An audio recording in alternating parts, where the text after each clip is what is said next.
Inung sorang alagpagay Hiri kona ni jari nong damba Fanghan biyu mabuaygi Nang napamba kachage na famna Ayang ay mapathoy di mana Ikay jabi nang imay chong Magsinkini mi pay jay thamoy Koro magi masek manalda. Hello guys, welcome back again.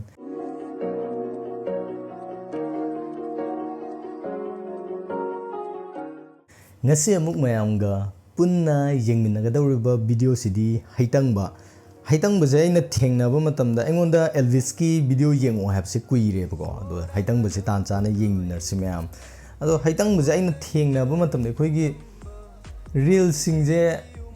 phagi jogai ge tung mangakta thengneiba ado Heitangba je ai tholakbadai ju yengdriba sije yengminarsi mayam aina yengdri ai je mayam na ai je mi gi video yengdaba oina mu ubirani gon adu natteba ai je react tawgena khalla thamba jingduni ko aina haijari je ado yengase kamain tawuno habado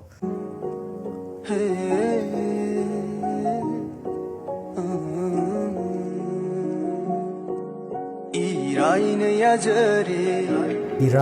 Pachanduna tathamlo Thamoy se aigi Hay pung phara uhai bu Heitangba Koi muni nakada yetliba Kurup thauna thamoy sina waigi Jingkai ngak na thijari nang tabu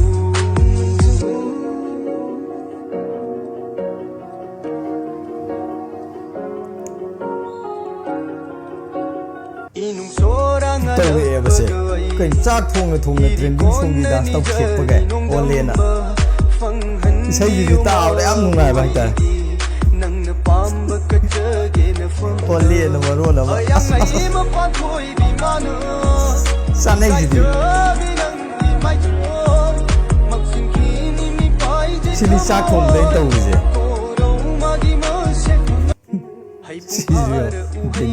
trending song tar ga mutsagat pagai hien ga thajale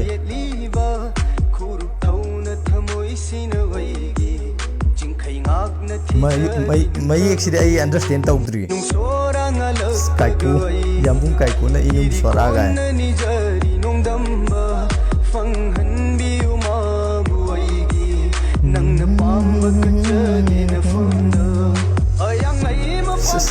sana dro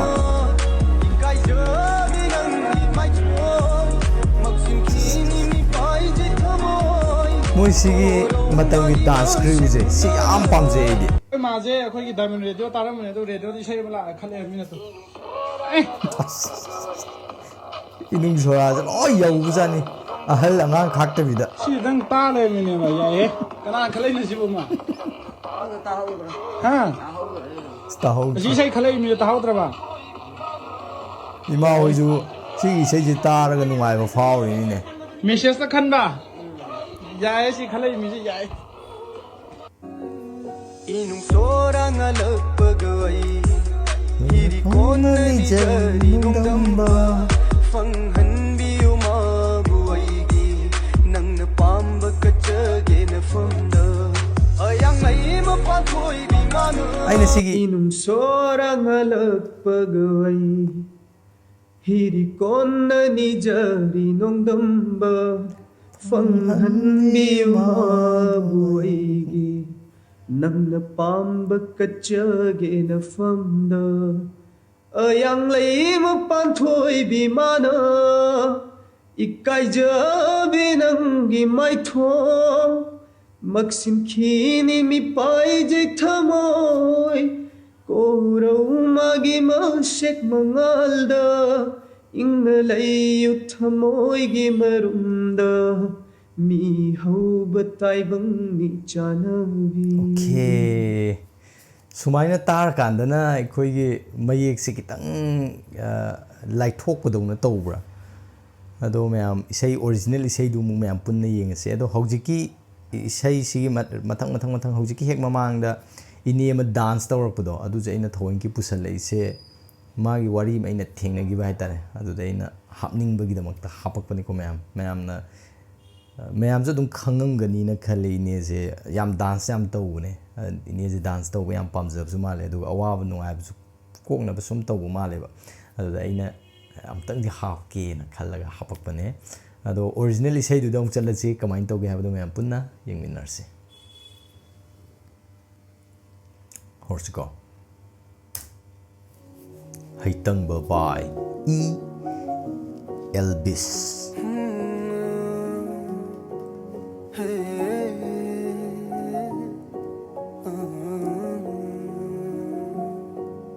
Iraine yajare fajindunat thamlo thamoi se aigi Haipung phar uhai bu Heitangba Bit sidi tawa yam nuaire aduga mayek sidi ai understand tawde khurup thauna thamoi sina waigi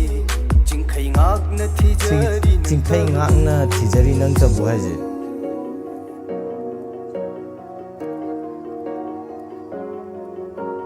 mayek se artra yam chelam dong hawjiki youtube dai unabagi mi yawdo adudo taradi soidna khangdong mala Talbangi faja kumba mit mangsida thamlabsu mit yengdi choiroi khangni yengduna leini nang tapu Fazadra mayek se nang bu fage lakna matam duda tengnani aina waba lekka nangi nungsi lan fam arthadi khangna hinglaba ai kunsigi maiki chumni binang mitana yeng sigi matek sidi mai tai he jalak ko paukung duna di hangli banang nungsi fire kumon ke am silak le pirege nangi paukum maina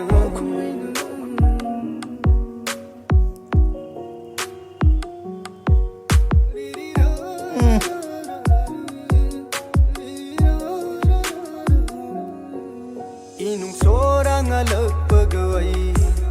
Hiri kona ni jari nungdamba Fanghan biyo mabuaigi Nang napamba kachage na funda Ayang ay mapathoy di mana Ikay jabi okay ai lai khara khara Magsingkini mi pai di thamoy Korau magi masek na Inalay yu thamoy gi marunda Miro batay bang ni janagi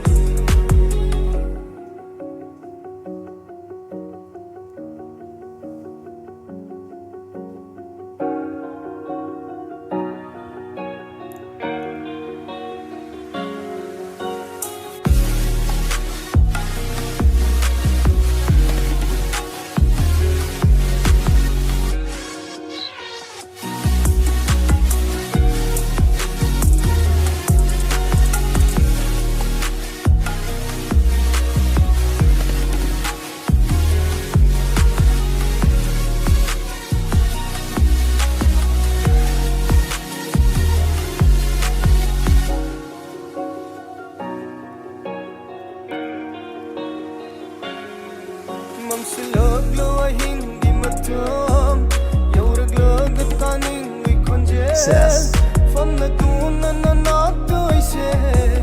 Liningin nung sibawari yeah Fadilune singare layna Kung laki nung kokilo ng su Ahing siman ti chan na bise Pena tum halo ho dog lenu Haipung phar uhai bu Heitangba Koi muni na kada yetliba Khurup thauna thamoi sina waigi Chingkhai ngakna thijari nang tabu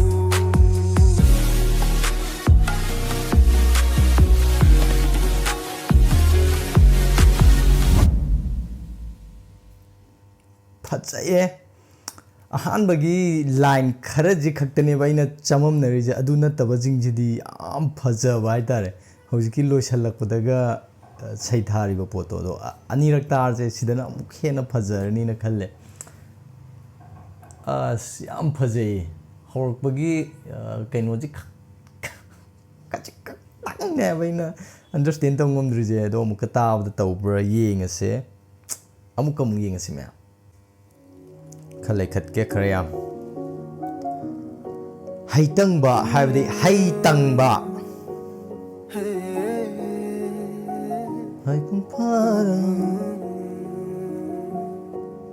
irai na yajare irai lai ne yazare hai ra khangde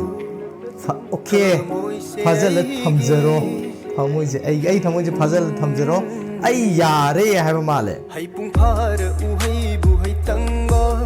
koi muni na ka da yeliba khuru tauna thamoi sina waigi khurup tauna thamoi sina sigi matek side ai khangde khurup tauna ai je kai hai no khangde khurum haipet khurum jana hai ra khangde sidai sigi lakpa jing ji ding post ta ba lai bangi faja pumba mit mangsi da tham labsu mit yeng di joy roi khang ni yeng du na lai ni nang tapu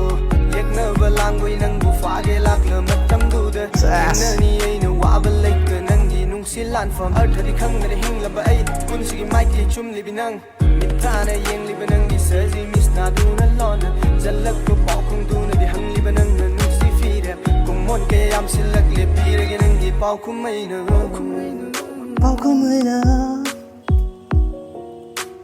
yeah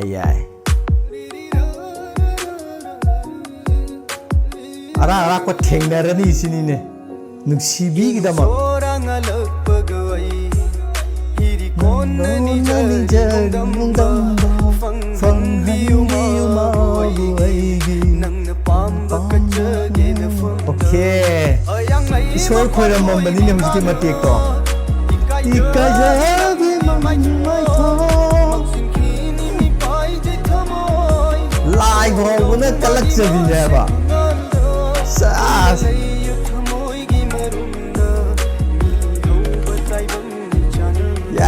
yae ti phaja wa ta me yek se sai thari ne ha ba nuksi jaba nupi je phaja bai chang na pan thoi bi ha je khoi gi di adu ki matik phaja re na ta but still adu du na ma ru u di kai jabi mai thong ne hai ne ha ba BGM में तीन नहीं है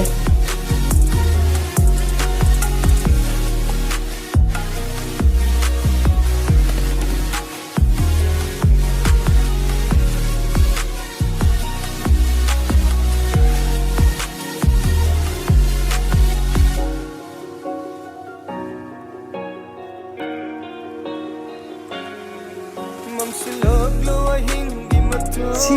मतिक जब फंस गया वा Sabas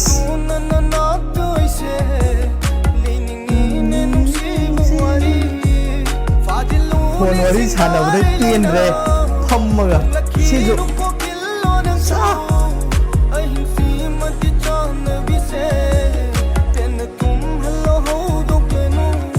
paja vai tare koi muni na ka da ye riba khurup tauna thamoi sina aigi sinkhai ngak na thizari nang tabu phaze I wanna dedicate this song to you. In this song I've told you how much I love you. I have gave my promises throughout my life. I'll love you at every step. When I'm with you, eternity is a step away. My love continues to grow with each passing days. Asengba makni ko si isai sida ju sai thar je mana nupi je kayam nuksi jage habduni okay sumaina ma tawri je sumaina ma tawbagi photo am ju yaw lermi si je ina khanba da my girlfriend ga dumaina kapur no mala isai je my girlfriend da dedicate tawba isai ne haba am phaja bai tare aduga si isai je khoi gi aroibada fazillo ne singar leinam haiba dagi ama kari kokil gi na ama khol khonglakinu nangsu nga khonglakinu aigi chanabi je pena tumgi sanu haibagi mongda haibsi am phajaba haitare hadi prakriti gi khuding maktu bawa level laga magi nungsi budune hena lumakpado adugi level dune be yoksal leije ꯌꯥꯝ ꯐꯖꯩ ꯍꯩꯇꯪꯕ ꯍꯩꯇꯪꯕꯁꯦ ꯑꯩꯒꯤ ꯑꯣꯏꯅ ꯌꯥꯝ ꯄꯥꯝꯖꯔꯦ ꯏꯁꯩꯁꯤ ꯇꯥꯕ ꯃꯇꯝꯗ ꯌꯦꯡꯊꯣꯛꯑꯝꯗꯕꯁꯤꯁꯨ ꯌꯦꯡꯊꯣꯛꯇꯕꯤꯗ ꯂꯩꯔꯝꯕꯁꯤꯒꯤꯁꯨ ꯌꯥꯝ ꯄꯦꯟꯖꯩ ꯍꯥꯏꯇꯥꯔꯦ ꯁꯤꯒꯤ ꯏꯁꯩꯁꯦ ꯁꯨꯃꯥꯏꯅ ꯃꯌꯥꯝꯅ ꯄꯥꯝꯅꯔꯛꯄ ꯃꯇꯝꯗ ꯌꯦꯡꯕ ꯐꯪꯕꯒꯤ ꯇꯟꯖꯥ ꯑꯃꯁꯨ ꯐꯪꯕꯁꯦ ꯑꯗꯣ ꯑꯇꯩꯁꯨ ꯑꯩ ꯌꯦꯡꯅꯤꯡꯕ ꯄꯣꯛꯑꯦ ꯍꯧꯖꯤꯛ ꯃꯊꯪ ꯌꯦꯡꯊꯔꯛꯑꯅꯤ ꯌꯥꯝ ꯐꯖꯩ ꯏꯁꯩꯁꯦ तसेंगना फजे अदुगा सिदा सैथारिबा मौंगसिसु अइना याम पामजबा मौंगदो ओइबा हाइतारे अदो मतम खुरिंगमक्ता मयामना पामबा मयामगी थौगल तौबा ngamba ओइबियु ब्रो पुंसी चुप्पदा मयामगी थौगल मपुंग फाना तौबा ngamba ओइबियु हाइबसे थमजरी मथंगदसु हेन्ना नुंगाइबा इसै मयाम अमु पुथोकपा ngamba ओइबियु हाइबसे थमजरगा ngasiगी वीडियो से मतंग स्वाइद लोसिनजरी अदुगा वीडियो सिगी लिंक आई डिस्क्रिप्शन दा हapcharamage अदा चंग मयाम सुंसोय सोइदना येंगबियो ngasiगी oinadi pumnamku panthobana mukha hana khurumjari bye guys